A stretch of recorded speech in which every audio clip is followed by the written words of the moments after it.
What's going on, guys? It's Nick here, back with another video. We're going to be doing the first mock draft on this channel in 2021. Never too early to do a mock draft, unless I guess you are a mock drafting website, because most of them are just not up to date. It's not even worth looking at because it's the exact same data from last season, and that's not going to help you for this season. But I did find one. Fantasy Football Calculator is not perfect. There are still some things that are off, but I mean, I'm recording this on January 14th. Obviously, it's not going to be perfect, but that's the best one that I've seen, so that's what we're going to use. Unfortunately, they have the clock, so we're going to have to actually make our picks quickly, so we may not have a bunch of time to talk about each person, but it's January. Remember, it's not something that we're going to be diving really into exactly who we're taking and why at different picks. It'll just be interesting to see. But before we do that, I wanted to go over some free agents at each position because that can have an impact. If you were doing, not a draft right now, no one's doing that, but an early draft, just kind of get our minds thinking of who could be changing teams. It's going to be very brief, but I just wrote down my thoughts at a few different positions.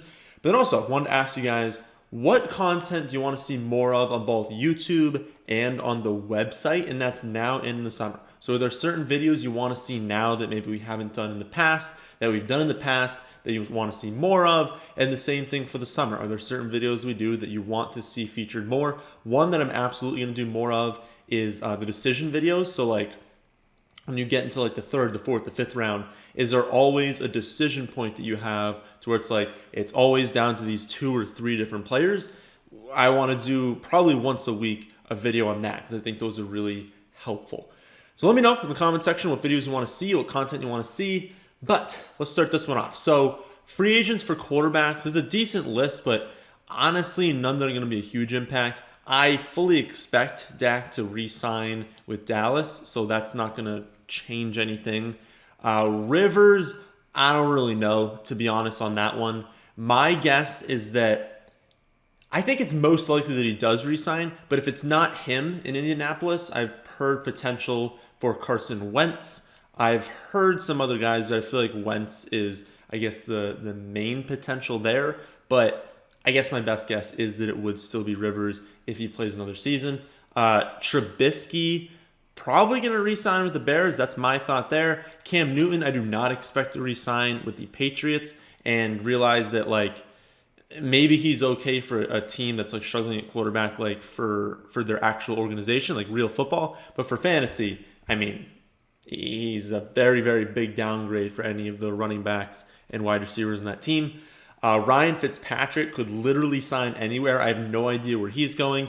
Jameis Winston, kind of the same. I expect Breeze to retire this season, and I expect Taysom Hill to be their starting quarterback. And so I'd imagine that Winston leaves because he wants to be a starter. But is anyone going to pay him to be their starter? I don't really know. And then Dalton, similar. I don't really think anyone's going to give Dalton starter money, but could someone, because he performed fine when he was a starting quarterback this last season? Maybe. That's just going to come down to the market where he goes. But honestly, for fantasy, I mean, it's if Dak magically left Dallas, that would be a huge impact. But other than that, I don't think any of these are going to be a big impact for us.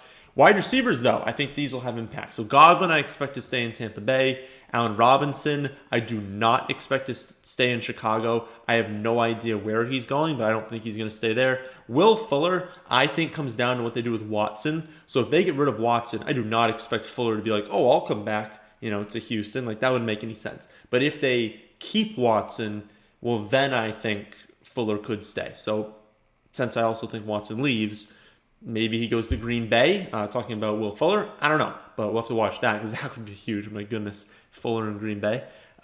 Kenny Goliday, I don't really have a strong take on where he's going to end up. Obviously, he kind of sits out most of, I guess. I was going to say the latter portion of the season, but most of the season he sat out.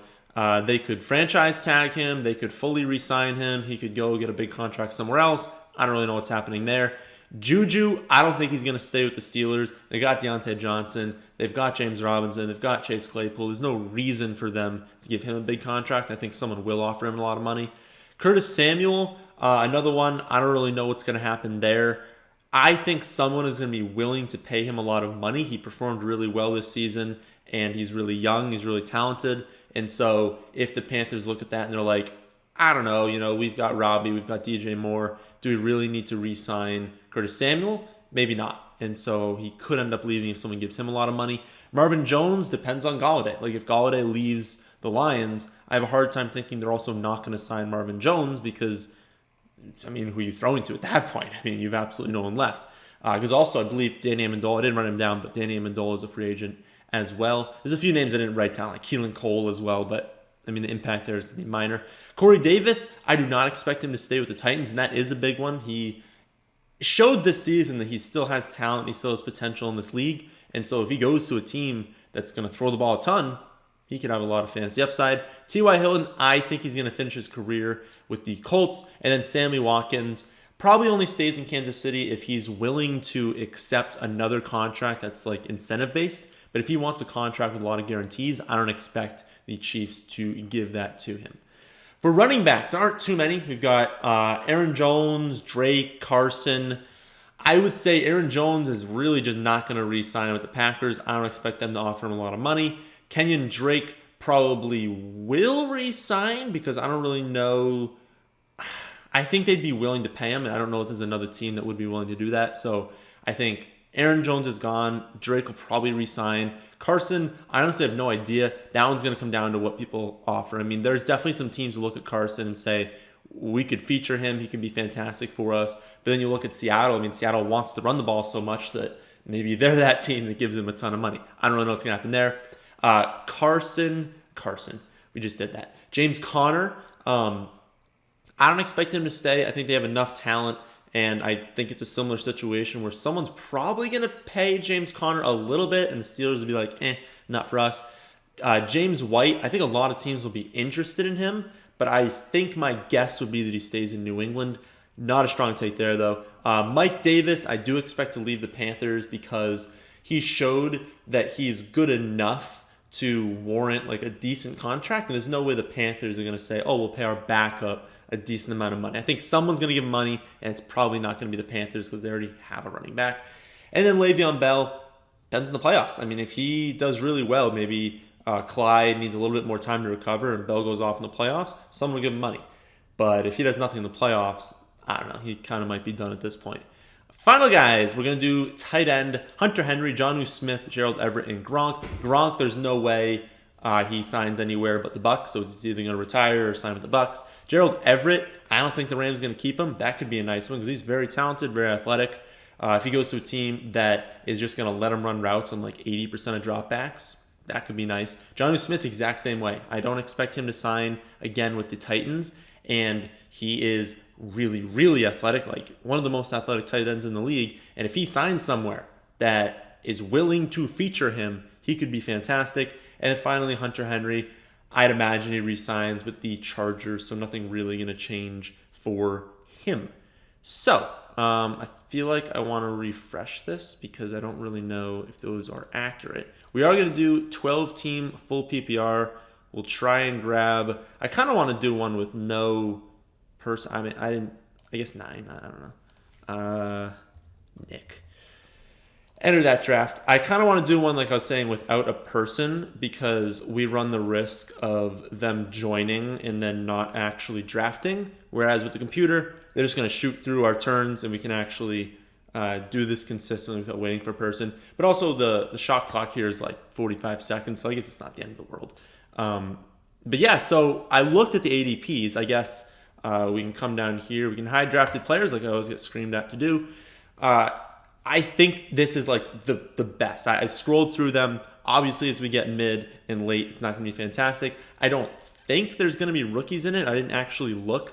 But as you guys know from watching the channel, if you have, I guess, for the past 2 seasons, I don't like to talk about rookies until we're much closer to the draft. I don't really like mock drafting with them until after the draft because, we have no idea where they're going to be taken. And so it's like unrealistic to have all these rookies in like the very last round when some of them probably are going to go in like Jonathan Taylor, 3rd round last year, Clyde, 1st round. We had CeeDee Lamb going relatively early. Like they were all like late round picks at this point. So I don't know. Ooh, we just missed out on Kelsey. Okay, we only have 40 seconds for each of these picks.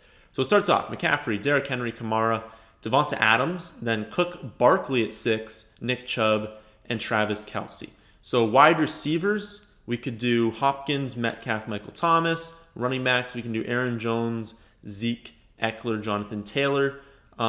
Thinking about it quickly, since I don't know where Aaron Jones is going, I would imagine my pick here would be Zeke. Obviously, I have to make these very quickly. I think it'd be Zeke because I think Dak's going to be back. I don't love that pick, and I probably would have taken Kelce before him, but just locking up that running back to where he's easily a running back 1 if Dak is back and healthy. Next pick. Diggs is an option. Calvin Ridley's an option. Keenan Allen, Dillon. There's a lot of really good wide receivers left. Tight end, we could go with George Kittle. Running back would probably be Jonathan Taylor. Honestly, given how everything worked out this season, it is just like I went over in the video, I believe it was last week or 2 weeks ago maybe. You're at such an advantage having Kelce and Kittle on your roster, and we're pretty good at drafting. We're pretty good at making moves in season, making trades, free agent moves, that we can make up for it. I can forego a little bit of these skill positions and be fine. Get by, get talent. There's no real way to get Kelce and Kittle and Waller. Like, there's no way to get them once the draft is over. No one's really trading them away. You definitely can, but it's much more difficult. So we start off, we lock up our running back. We lock up George Kittle, a weekly advantage there. So we're obviously not going back to tight end. At quarterback, we've got Kyler Murray, Josh Allen, Lamar. I say we need to get one of these guys, but we can wait a little bit longer. We can go with Swift in this round. Antonio Gibson, Dobbins. I think Swift would be the top option there. Allen Robinson, a little bit risky because we don't know where he's going. Julio, A.J. Brown. My thought here is let's lock up Swift. Obviously, we imagine that the Lions are still going to be good. Maybe if Stafford doesn't stay on the Lions, then that's a little bit too risky to do in the third round. But you got to think that, Swift is just going to be an absolute monster this next season. And I was pretty sure, so we're probably not going with running back anymore, but Dobbins and Akers would still be fantastic picks. But there's still amazing wide receivers.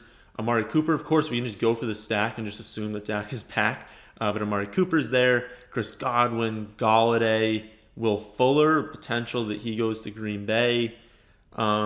Initial thought is that you would probably go with Godwin, but then if Antonio Brown is still there, let's do that. Let's go to Godwin. We're thinking that Brady is going to remain, I think, for at least one more season. But then, of course, if Brady ends up not being there, you're not taking Godwin with this pick. But then it depends who they bring in. Do they bring Jameis back in to Tampa Bay? Then it's like, oh my goodness, is a great value in Godwin. So a lot of things are still up in the air. But I think locking up your wide receiver at that spot, no matter who you wanted to go for, if Fuller is still there at this pick, then we absolutely consider that. Yeah, because we're in the range where we're starting to see a little bit of drop-off in upside. Obviously, some of these guys are still, fantastic. But Will Fuller, we saw he was a wide receiver 1 this season. Imagine if he goes to Green Bay. Oh, my goodness. We would have some, like Jordy Nelson seasons, really, is what we'd be expecting.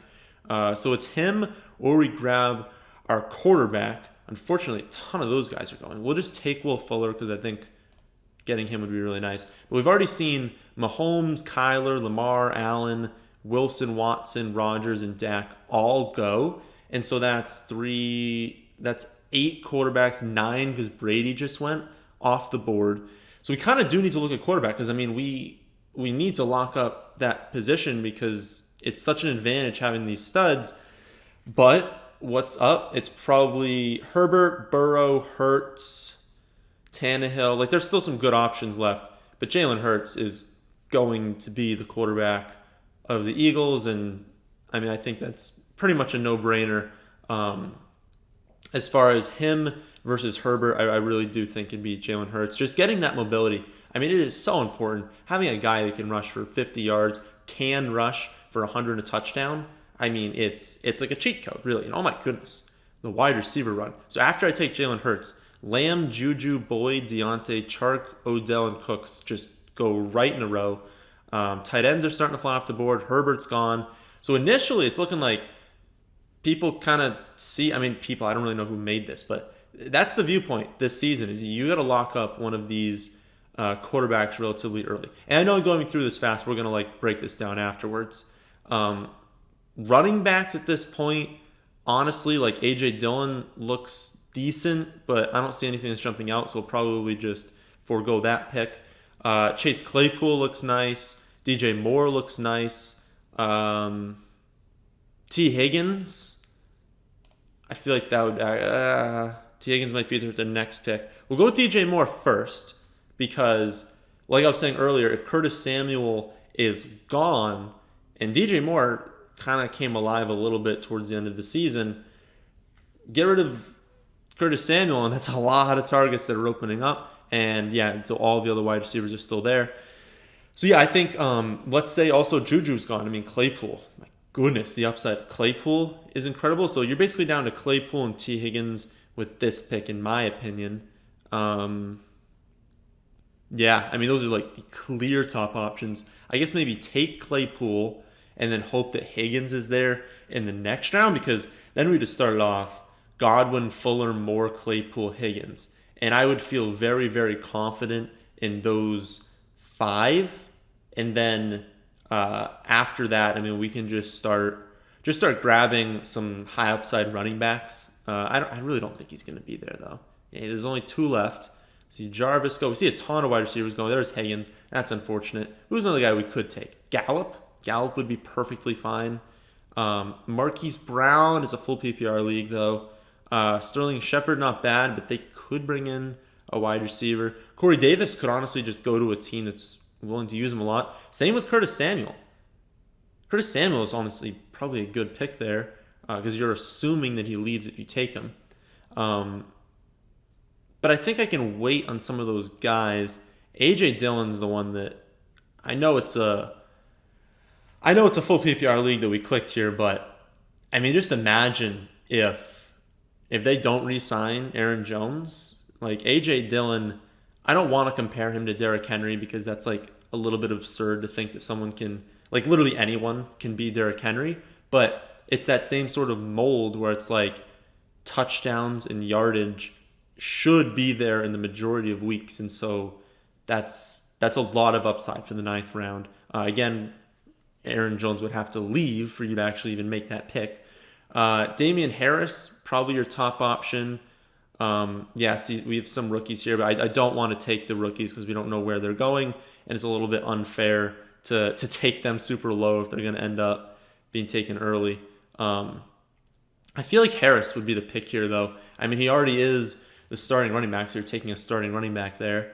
Had the injuries this season, but it was very obvious that when Harris was healthy, he was the lead back in the Patriots. Hopefully the Patriots offense can get it going next season. Again, I said I don't expect them to keep Cam Newton. Do they trade for someone? Like, do they trade for Garoppolo? Do they trade for Stafford? Do they sign Carson Wentz? I mean, there are just so many options on the table for them. But I think that there's upside for them to return to not what they were with Brady, but them to return to a good offense. And that's obviously going to benefit Damian Harris. Again, we're just hammering out these positions. We already have George Kittle and Jalen Hurts. So it's really just whatever running back or wide receiver we like the most. I'm just not in love with really any of those running backs. So I think go back to wide receiver. And yeah, it'd be Corey Davis. Because, I mean, I talked about Will Fuller, the potential that he signs with Green Bay. But, like, what if someone like Corey Davis went to Green Bay? Or he just went to an offense that isn't going to throw it, in the like bottom 5 in the league. I don't actually remember what the Titans finished this season. But we all know the Titans are a run-first offense. Imagine if he turns into the number 1 on a team, or even the number 2 on a very high-volume offense. That could be fantastic for him. After that, I mean, Marvin Jones is always undervalued. Like I said, Curtis Samuel is an option. Why is Robert Tonyan in the wide receiver column? That's strange. Mims, I guess, if he has kind of like a breakout next season. Matthew Slater, okay, that makes sense. Between Marvin Jones and Curtis Samuel, I would just go with if you're drafting in this range, in general, you just want to go with the guy that has I guess I don't want to say that Curtis Samuel has significantly more upside because we've seen Marvin Jones just erupt and just basically hit value almost every season. But if we're thinking about who could change teams and really break out, it's the guy is he 24 right now? The younger player who does have more physical talent. He is the better wide receiver. And teams are willing to use Curtis Samuel as a running back as well. I think he had a carry in every single game this season.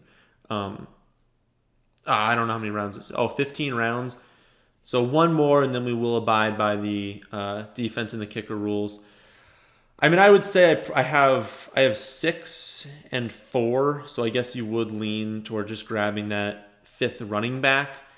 Anyone with upside in 15 seconds that we can point out. I mean, Madison, I guess. Benny Snell, Madison. I'll just take Madison. I don't really know who my actual pick would be there. It would probably just be grabbing someone's handcuff, not my own, because I don't prefer to take my own handcuff. But yeah, I don't know. I can look through that after when we have a little bit more time. But we'll just take defense and kicker here. We will. Who would I take? Who's Miami? Miami's a good defense. No, the Saints. You'd probably take the Saints. You take the Saints, and then we went over though in the video. Would that be yesterday? Actually, when did? Yeah, yesterday for you guys. This is going up tomorrow for me. Always.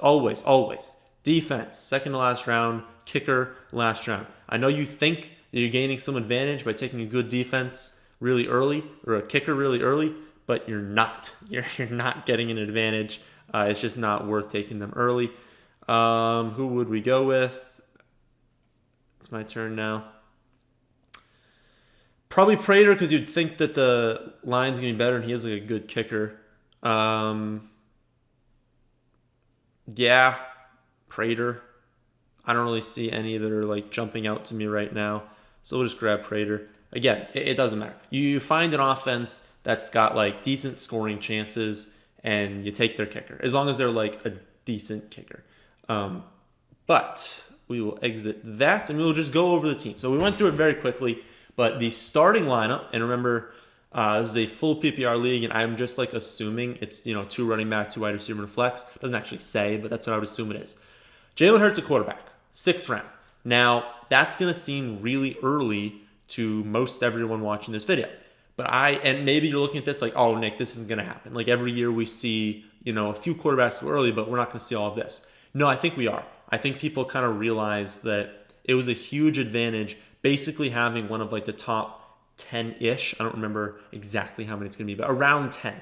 All those guys who are mobile, who not necessarily are going to run for 100 yards every game, but have the upside to run for 50 and 60 yards, are going to score a few rushing touchdowns to add on to a lot of passing. Having guys like Lamar and Kyler and Mahomes, Josh Allen, it was a huge advantage this season. And like we've been talking about, you can get that advantage and not really forego all that much. I mean, imagine which direction was it going? So it goes this way, this way, this way, this way, this way, this way. Let's say I had taken Deontay Johnson at the next pick. I mean, yeah, it would be nice to have Deontay Johnson, but I already have Godwin, Fuller, Moore, Claypool, Corey Davis, Curtis Samuel. Sure, adding Deontay would be nice, but how much of an edge is that giving my team when I may have had to drop down from Jalen Hurts to, Breeze probably is going to retire, so I guess I wouldn't count him. Joe Burrow coming off of a catastrophic knee injury. Matt Ryan, another year older. We saw a little bit of a drop off this season, another year older for him. Big Ben, I mean, is he dust at this point going into next season? Stafford, how much do we trust him? Like, you just see a huge drop off and you're saying, okay, well, then we'll stream. Streaming isn't dead, but there's a chance that it's much more obsolete, because when you've got these upper end quarterbacks and you're expecting 25, it used to be fine streaming and getting 16, 17 points because you knew your competition was only at most getting like 20 to 23. And you're like, I'm only giving up a few points. But when you're going up against Jalen Hurts and he scores 35 and you streamed and you hit on streaming and you got 20, you're still down 15 points.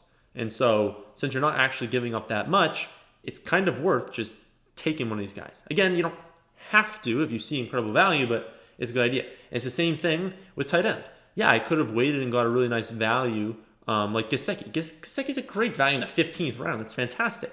But every single week that I don't play Travis Kelce, basically, I'm going to have a huge advantage over the other team at tight end. And did I really give up that much? I mean, I have the wide receiver that I talked about. We still have Zeke. We still have DeAndre Swift, who I think is going to be a monster. We got upside in Dillon, Damian Harris, and Madison. And maybe all of those don't work out. Maybe Aaron Jones stays. Like, obviously, we're going to know that in the summer. And so when you're actually doing your draft, you're either going to know if Dillon's a good pick or a bad pick. But if you were picking right now, or you're picking then, and it's the same theory, like the same type of pick, even if none of those work out, there's going to be options on free agency. Maybe not every year we're going to have like Gibson if you drafted early, but then like James Robinson in most leagues was just like a league winner because he was a high-end running back one you got for free. That's not necessarily going to happen every season, but guys are going to be valuable. You're still going to be able to pick up a few players, a few potential, and then you still have trading. Like, you still have the option to trade for a decent player. And so since you can make that up, and since, like you guys know, it's very, very difficult to trade for Kelce and Kittle, and we look at it every season and we're like, oh, well, you know, Hawkinson could break out, and Hunter Henry could break out, and Hayden Hurst could break out. It's like, yeah, could. But until we see it, it's a very, very clear Kelce and Kittle right at the top. And so getting that is very important. And so I do expect Kelce and Kittle to be first-round picks this coming season. I think that spot for Kelce is probably correct in that, I mean, where did he take him? Like 8? I think in that like 8 to 11, 12 kind of range is where both Kelce and Kittle will end up. And I do think this is correct. I think we're going to start seeing quarterbacks in the second, and that whole top like 10, 12-ish are going to go in like 2 through 6 and 7, like rounds 2 through 6 and 7. So that is the team. That is free agency. Remember, please let me know what you guys want to see. I mean, we want to do content that you guys really prefer to see. Like, I don't want to be putting out stuff that you guys are like, another one of these videos. If you like a certain video, I'm going to do a lot of that video. And so I can't know unless you tell me. So put that in the comment section. Let me know what you think about the team. Let me know what you think about free agency. Are there some takes you have on where these players are going to be going? But that, my friends, is the end of this one. Hope you all enjoy. If you did, then how about hitting the like button? And how about subscribing to the channel if you're new? Thanks for watching.